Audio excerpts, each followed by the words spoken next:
Artık olacaklar oldu gedirem, Səbrimin kəsası doldu gedirem, Ömürdə, ölümdə yoldu gedirem, Ya Rabbim, Sən Allah yol göstər mənə.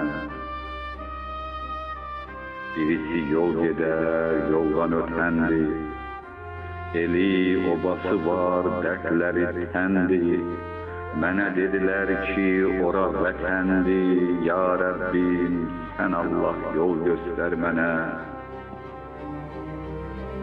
Dönəm torpağına, daşına dönəm, Qaldırmaz ürəyim vətən boyda qəm, Belə cəhənnəmə qalsın cəhənnəm, Özgələr də baxır bir təhər mənə.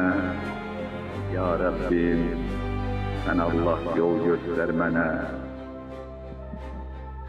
Fakir fukaranın durumu gergin, yaltak yalağası köpeği zengin, millet yarı kaçkın, yarı didergin, kimseler demesin bəxtəvər mənə.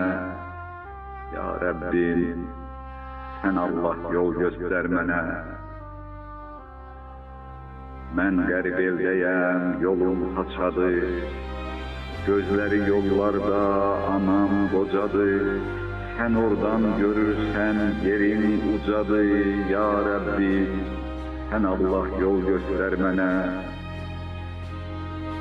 Ovçudan qaçıram, ov izindəyəm, Düşmən qarşısında dost sözündəyəm, Hələ ki torpağın hər süzündəyəm, Ya Rabbi, Sən Allah yol göstər mənə. Artık olacaklar oldu gedirem, Səbrimin kəsası doldu gedirem, Ömürdə, ölümdə yoldu gedirem. Ya Rabbim, Sən Allah yol göstər mənə.